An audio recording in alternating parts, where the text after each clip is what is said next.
It was the early 70s and I was 17 years old. I was invited to a party. I had taken some medications. I can't remember what I was sick with, but one thing or another. And I was only 17. And when I got there, these guys were a little bit older than me.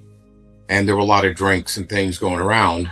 I started drinking. At some point, and I'm not sure at what point in the evening, I lost consciousness. What happened is 1 minute I was drinking and enjoying myself. And the next moment, what happened was I was moving in a dark blackness with a deep, deep noise that surrounded me. I think people have called it a tunnel, maybe even myself, but I'm not even sure that's how it seemed to me. It just seemed like a black expanse, but it didn't seem frightening. And as I was traveling, and it seemed like I was traveling fast in a forward fashion, I became aware of some sort of light in front of me. And as I drew near the light, I could see I was moving up above a field of flowers. As I recall, very, very large flowers, like some of these could have been 10, 12, 50 feet even. And they were all communicating with me. And when I say communicating, I don't mean they were speaking language. They were somehow interacting with me, and I was interacting with them. And it all seemed very peaceful and positive. I guess at this point, being from planet Earth, I should have been alarmed, but I wasn't. And as I passed over this scene, some kind of presence, and I don't know what kind of presence, seemed to pull me towards an area where a light in the distance appeared. And this light was way off, but it was very bright. And it got closer and closer and closer until it was right in front of me. And I somehow instinctively knew that we knew each other, but I didn't have a name for the presence, the light. It wasn't a body, although it could have been somewhat body-shaped. The presence communicated immediately to me a lot of information. The information that's communicated in this place isn't like we do here, where we use symbols of symbols of symbols. We say one thing to mean something that we think it is in our language.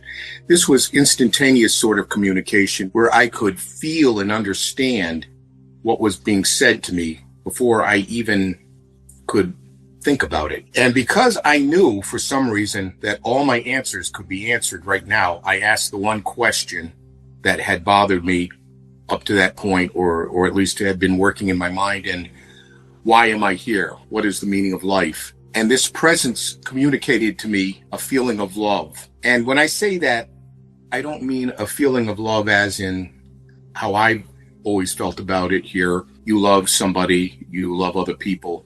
But this was sort of an all-encompassing sort of love. It was just thrilling to actually hear this because it was what I wanted to hear, I suppose. And at some point, I said, amongst the questions, one of the questions I have, are there other people existing somewhere in the universe? And I was transported, and I don't quite know how. All I could feel is I was moving rapidly towards civilizations that I got to view from afar. And some of these looked ancient and some didn't. I was taken to an area that was very dark. And again, none of this was fearful to me for some reason. It all seemed natural. And in front of me, it seemed like a tablet was spinning in dark space. And the tablet stopped.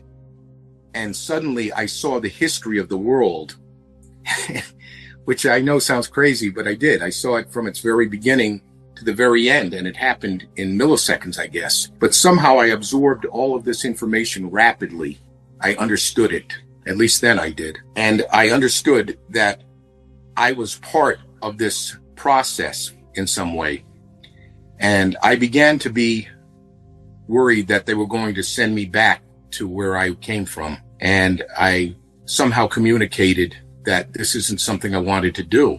It was communicated to me, and I'm not sure at this point who was doing the communicating, whether it was that original light presence or other presences, but it was communicated to me that I had to return. There was a reason, but I was stubborn and I refused to go.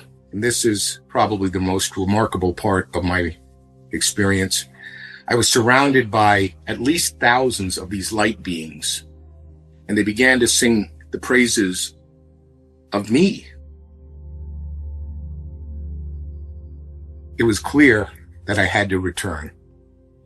And as they were singing in an improvisational sort of way, unlike any music I've ever heard. And I've been a musician and a singer, but this isn't like we think of music. This was as if they were creating the music right on the spot. And it wasn't music. It was more than that. It vibrated physically and spiritually and mentally. I can't really explain it because I've never heard it before and I've never heard it since. But it was clear to me that I wasn't going to stick around there. At some point, I came back to where I was.